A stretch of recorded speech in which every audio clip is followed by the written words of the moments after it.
सफदर ने अलग होते ही अपने रंग और ढंग दिखाना शुरू कर दिए। रबीउल अव्वल में कोई न्याज नहीं हुई। हर साल रबीउल अव्वल पे इनके घर में पुप्पुएँ आती थीं, दावत होती थी, लेकिन इस साल हुसैन के ससुर की जो दावत के नाम पर मजाक हुआ है और दूसरी तरफ युसरा के साथ फिर ज्यादती हो गई। युसरा ने 2 लाख रुपए का कचरा सामान मंगवाया है। ये सब क्या हो रहा है इनके घर में, इस पर बात करेंगे। वीडियो को आपने पूरा वॉच करना है। हेलो जी, अस्सलाम वालेकुम। आई होप कि आप सब बिल्कुल ठीक ठाक होंगे। अल्हम्दुलिल्लाह से मैं भी बिल्कुल ठीक ठाक हूँ। वीडियो स्टार्ट करने से पहले तमाम लोगों से रिक्वेस्ट है, चैनल को सब्सक्राइब कर दें, वीडियो को ज़रूर लाइक कर दें। माँ सफदर ने अलग होते ही अपने भाइयों पर से हाथ भी उठा लिया है। हर साल इनके यहाँ रबीउल अव्वल पर बहुत बड़ी दावत होती थी और बहुत सारी देगें पकती थीं, अच्छा खासा खाना पकता था और बड़ी इनके घर दावत होती थी, पुप्पोएँ आती थी, दादी आती थी। लेकिन इस साल छोटी सी देग पका ली गई और युसरा से थोड़ा खाना बनवा लिया गया और साथ में शामी कबाब इनके हुसैन साहब के ससुर ख़ुद अपने साथ रख कर लाए। दावत के नाम पर जो मजाक इन लोगों ने किया है वो क्या था? वो असल में ये था कि इनके घर वालों ने बोला होगा हुसैन से कि अब इस घर का ख़र्च तुमने ही उठाना है, और हुसैन की जितनी इस्तिताअत थी उसने अपनी जेब के मुताबिक एक छोटी सी देग पकवा ली, जिसमें उसने कहा कि मैं अपने ससुर को भी बुलाऊंगा। माँ सफदर जो कि हर साल इतनी बड़ी न्याज दिलवाता था, सबको बुलाता था, अब वो ऐश अयाशियाँ ख़त्म हो चुकी हैं। चूँकि माँ सफदर ख़ुद अलग हुआ है और माँ सफदर ने उसको पता था कि मेरे ख़र्च बहुत हो गए हैं, मैं अब इतना ख़र्च इन लोगों का नहीं उठा सकता और बहुत इन लोगों ने मेरे पैसे पर अयाशी कर ली है। इन शॉर्ट माँ सफदर ने अपने रंग ढंग जो है वो दिखाना शुरू कर दिए हैं और इस साल की जो इनके घर में न्याज थी वो भी कैंसिल हो चुकी है। कोई फुप्पोएँ नहीं आई, कोई दादी नहीं आई, आपने देखा कि कोई बड़ी दावत नहीं हुई, सिर्फ छोटी सी एक दावत थी। और युसरा जिसका बच्चा बीमार है ऑलरेडी, उससे खाना पकवाया गया। लोग शदीद गुस्सा भी हुए कि सबा जो महारानी है उसने तो कुछ एक गिलास तक नहीं उठाया, वो मज़े से सोफ़े पर बैठी हुई थी, जबकि सारा काम तो मोमिना और युसरा ने किया है। हालांकि युसरा के बेटे की तबीयत भी ख़राब थी, लेकिन उसके बावजूद उसने घर पे खाना पकाया, वो लेकर भी आई, वहाँ भी वो सारा काम काज कर रही थी। तो युसरा के साथ ये बड़ी ज़्यादती है कि आंटी जी को पता था कि उसके बेटे की तबीयत ख़राब है, लेकिन बजाय उसको मदद करवाने के आंटी जी उसी से जो है वो बढ़ चढ़ के काम करवाती रहीं। और साथ में आंटी जी का जो मुंह था वो भी बड़ा सूजा हुआ लग रहा था, बहुत मूड उनका ऑफ था। ऐसा लग रहा था कि ये दावत उन्होंने बड़ी बेदिली के साथ की है, उनका बिल्कुल भी मूड नहीं था, ख़ुद उन्होंने कुछ भी नहीं पकाया घर में। हालांकि जब इनके यहाँ पर कोई और दावत होती है तो आंटी जी इतना एहतमाम करती हैं, और यहाँ पर आंटी जी एक सलाद काट के इतना खुश हो रही थी जैसे पता नहीं आंटी ने क्या कर दिया हो।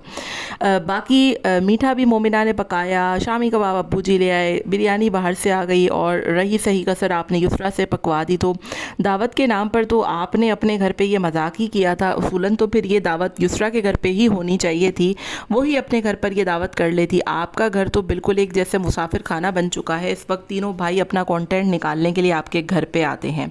माँ सफदर और सबा ने बड़ी ही चालाकी के साथ अलग भी हो गए और अब आहिस्ता आहिस्ता वो अपने अम्मा अब्बा को भी इस बात पर कन्विंस कर रहे हैं कि वो किसी तरीके से उनके घर पे आकर रहना शुरू कर दें। और इतने से फ्लैट में बजाय दूसरा रूम उसको गेस्ट रूम का नाम दिया गया है। गेस्ट रूम उन घरों में होते हैं जहाँ पर बेडरूम्स काफ़ी ज़्यादा हों और एक एक्स्ट्रा रूम बचता हो। आपके घर में तो रूम ही 2 हैं, आपने एक को अपना बेडरूम दूसरे को गेस्ट रूम बना दिया है। बड़ी अजीब सी बात है और अजीब भी लग रहा होता है कि फ़्लैटों में कौन से गेस्ट रूम होते हैं।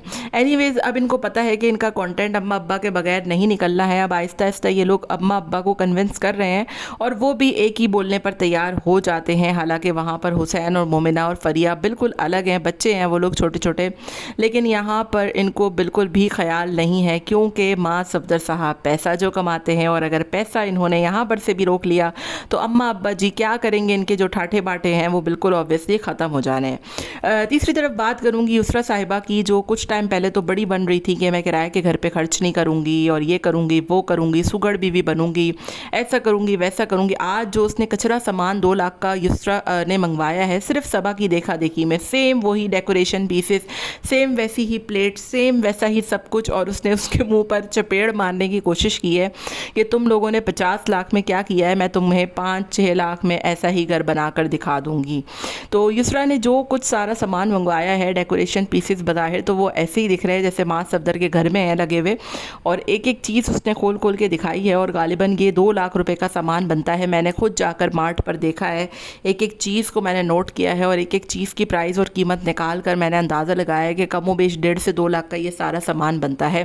پھر بھی چلو بہت سارا سامان آیا, اس سامان سے کہیں زیادہ جو ہے وہ یہ کنوینئنٹ اور بالکل نارمل ہے جو ماں صفدر صاحب ہیبٹ سے جا کر ایک اسٹور ہے اس سے لے کر آئے تھے. اتنا مہنگا سامان 2 لاکھ کا, بالکل 2-4 پیڑ پودے اور پتہ نہیں کیا کچھ لے کر آئے تھے. حالانکہ یسریٰ نے جو سامان منگوایا ہے اس میں زیادہ تر کچن کا سامان ہے. اب بہت سے لوگوں نے یہ بات کا اندازہ لگانا شروع کر دیا ہے کہ شاید یسریٰ جو ہے وہ صبا کی کاپی کر رہی ہے, اور تھوڑے دنوں میں یہ بات سامنے بھی آ جائے گی کہ جو یسریٰ کر رہی ہے یا دکھا رہی ہے وہ ان شارٹ ایسا گھر بنانا چاہ رہی ہے کہ جو صبا کے مقابلے میں پورا اترتا ہو, اور اس کو پتہ ہے کہ شاذ نے تو کچھ کرنا نہیں ہے اور جو کرنا ہے وہ اس نے خود نے ہی کرنا ہے. تو اسی وجہ سے وہ گھر میں رہتی, جو کر سکتی ہے اپنے اسپیس میں اس نے وہ تمام تر چیزیں کرنا شروع کر دی ہے. ورنہ شاذ سے تو کسی قسم کی کوئی امید رکھی ہی نہیں جا سکتی, کیونکہ وہ اتنا سست انسان ہے, نہ اسے خود کے اپنے کام ہوتے ہیں نہ کسی اور کے کام ہوتے ہیں. بلکہ ویسے صرف شاذ ہی نہیں, ان کے گھر میں مجھے لگتا ہے کہ تینوں کے تینوں بھائی ہی ہڈ حرام ہے. آج جو حسین کے سسر کہانی سنا رہے تھے کہ مرد جب باہر کمانے جاتا ہے اور وہ جب گھر پہ آتا ہے اور عورت مسکرا کر ملتی ہے, تو انکل جی آپ کو اتنا نہیں پتا کہ آپ کا تو ایک ہی داماد ہے بہرحال یہاں پر, اور وہ اتنا نکما نکھٹو ہے کہ وہ گھر سے باہر نکلتا ہی نہیں ہے, گھر میں بیٹھی ہوئی عورتوں کا وہ ویڈیو بناتا ہے. تو اس میں یہاں پر وہ چیز امپلیمنٹ ہوتی ہی نہیں ہے, یا پھر شاید وہ حسین کو تانا مار کر گئے ہیں کہ تم لوگ نکمے نکھٹو ہو, تم لوگوں سے کچھ بھی کام نہیں ہوتا. کیونکہ تھوڑے دنوں پہلے مومنہ نے بھی اپنی ویڈیو میں کہا تھا کہ یہ جو ولاگنگ والا کام ہے اس کی دنیا میں کوئی عزت وزت ہوتی نہیں ہے, اور لوگ جو ہے وہ اس کو اتنا زیادہ کوئی پسند کرتے نہیں ہیں. تو اینی ویز آپ کا اس بارے میں کیا خیال ہے مجھے ضرور بتائیے گا. اور ساتھ میں آج جو ان لوگوں کی ایک عدد ویڈیو آئی ہے اس کو دیکھ کر اس بات کا اندازہ بخوبی لگایا جا سکتا ہے کہ یہ لوگ کتنے زیادہ سست ہیں, کیونکہ بریانی کو دیکھ کو ہلانے کے لیے بھی, چاول نکالنے کے لیے بھی ان کو 10 نوکر چاہیے ہوتے ہیں. تو انہوں نے بھلا کیا کام کرنا ہے. ملتے ہیں نیکسٹ ویڈیو میں. Till then take care, tata bye bye, اللہ حافظ.